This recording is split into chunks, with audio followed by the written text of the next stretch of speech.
Gusto mo bang magkaroon ng swimming pool sa iyong balkonahe? Hindi na kinakailangan pang pumunta sa dagat. Ang iyong balkonahe ay naghihintay para sa iyo. Alam mo ba, may sixth sense ang pating. Ang kahulugan na ito ay kilala bilang electroreception. Nagbibigay daan ito sa mga pating na makakita ng mga electrical field at pagbabago sa temperatura ng tubig. Alam mo ba na makikita ka ng starfish dahil meron silang hanggang 50 mga mata na nakakabit sa dulo ng kanilang mga squishy limbs. Matagal nang pinaniniwalaan na ang mga starfish ay umaasa sa amoy upang mag-navigate sa ilalim ng karagatan. Ngayon, natuklasan ng mga sayantipiko, nakikita nila ang buong paligid nila. Alam mo ba, kailangang huminga ng mga pagong sa dagat. Kapag aktibo, kailangan nilang lumangoy sa ibabaw bawat ilang minuto upang makahinga. Ngunit kapag nagpapahinga, maaari silang manatili sa ilalim ng tubig ng hanggang 2 oras nang hindi humihinga. Alam mo ba, ang monarch butterflies ay nakakalason sa panahon ng kanilang larva stage. Makain sila ng makamandag na milkweed. Katapos, ang lason ay naiimbak sa kanilang katawan. Ang lason ay nagpapabango sa lasa ng mga paru-paro at maaari maging sanhi ng pagsusuka ng mga mandaragit. Gamit ang mga fiber at polyurethane na pintura, tinitiyak ng prosesong ito na ang mga bubong ay protektado mula sa mga elemento na nagbibigay ng pinahusay na tibay para sa paglaban sa panahon at pangmatagalang proteksyon.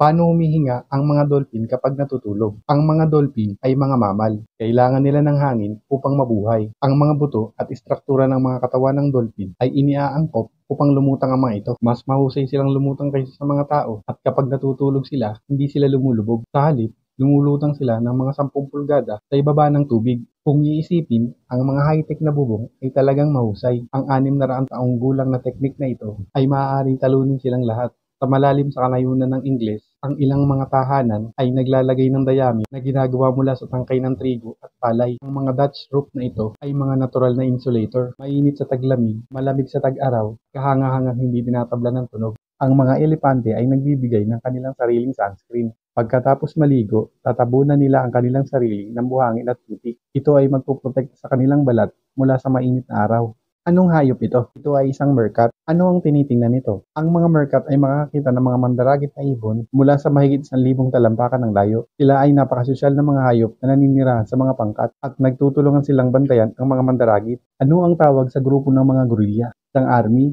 isang troop, o isang utusan? Isang grupo ng mga gorilya ang tinatawag na troop. Sa bawat tropa, merong isang lalaking nangingibabaw na silverback. Ilang babaeng bakulaw ang kanilang mga supling. Kapag nag-mature ang mga lalaki, kadalasang iniiwan nila ang troop. Mag-isa silang maglalakbay o bumubuo sila ng sariling troop. Paano nakuha ang pangalan ng Rhinoceros? Ang Rhinoceros ay nagmula sa Greek na rhino na ang ibig sabihin ay ilong. Cerus, ibig sabihin ay sungay. Ang mga rhino ay talagang ipinapanganak na walang mga sungay. Nagsisimulang tumubo ang mga sungay pagkatapos ng humigit kumulang 2 buwan at patuloy na lumalaki sa natitirang bahagi ng buhay ng rhino.